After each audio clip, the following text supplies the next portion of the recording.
একদিন গৌতম বুদ্ধ তার কয়েকজন শিষ্যদের নিয়ে শিক্ষামূলক ভ্রমণের জন্য একটি গভীর বনের মধ্যে ঢুকলেন। বনের ভেতরে জঙ্গলে ঘেরা পথ দিয়ে যাওয়ার সময় তাদের মধ্যে এক শিষ্য হঠাৎ দেখতে পেল একটি ছোট্ট সিংহ শাবককে। সিংহ শাবকটি শিকারীদের পাতা ফাঁদে আটকা পড়েছিল। সকল শিষ্যরা এই দৃশ্য দেখে ভয় পেয়ে গেল, কারণ তারা ভেবেছিল সিংহ শাবকের মা এসে তাদের উপর আক্রমণ করবে। তখন সকল শিষ্যরা গৌতম বুদ্ধের দিকে তাকিয়েছিল, এটা দেখার জন্য যে তিনি এখন এই পরিস্থিতিতে কি করবেন। গৌতম বুদ্ধ তখন শিষ্যদের মৃদু হেসে শান্ত স্বরে বললেন, তোমাদের সবথেকে বড় শত্রু কে তা কি তোমরা জানো? শিষ্যরা বলল, না গুরুদেব, আমরা জানি না। গৌতম বুদ্ধ বললেন, ভয়ই হলো তোমাদের সবথেকে বড় শত্রু। পরিস্থিতি যতই ভয়ঙ্কর হোক না কেন, সেই সময় আমরা যদি আমাদের ধৈর্য এবং উপস্থিতি বুদ্ধি দিয়ে তা মোকাবেলা করি, তাহলে কোনো বিপদই আমাদের কখনো স্পর্শ করতে পারবে না।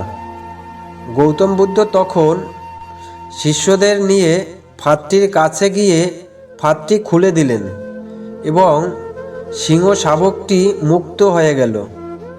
তারা শাবকটিকে নিয়ে বনের মধ্যে গভীর জঙ্গলে ছেড়ে দিল।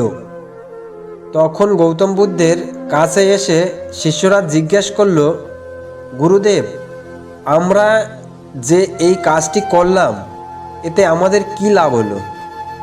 গৌতম বুদ্ধ শিষ্যদের কথা শুনে মৃদু হেসে শান্ত হয়ে বললেন, যেমন এই সিংহ শাবকটি শিকারীদের পাতা ফাঁদে আটকে পড়েছিল, ঠিক তেমনি আমাদের মনও মাঝে মধ্যে ভয়ের ফাঁদে আটকা পড়ে যায়।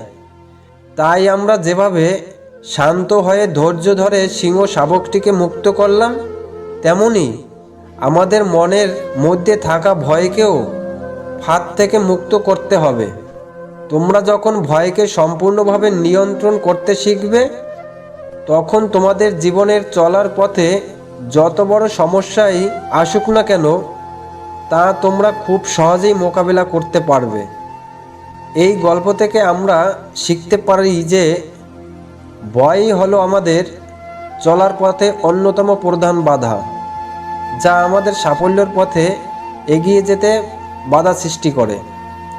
গৌতম বুদ্ধ এই শিক্ষার মধ্যে দিয়ে বুঝিয়েছেন যে ধৈর্য, সাহস এবং বুদ্ধিমত্তার সাহায্যে যে কোনো পরিস্থিতি সফলভাবে মোকাবেলা করা যায়।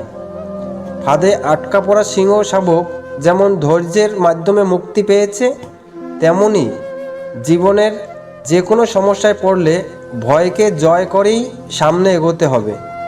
গল্পের মূল শিক্ষা হলো, জীবনে চলার পথে যত বড় সমস্যাই আমাদের সামনে আসুক না কেন, তখন নিজেকে শান্ত রেখে মনের ভেতরে থাকা ভয়কে দূরে সরিয়ে ধৈর্য ও বুদ্ধিমত্তার সাথে তা মোকাবিলা করতে হবে।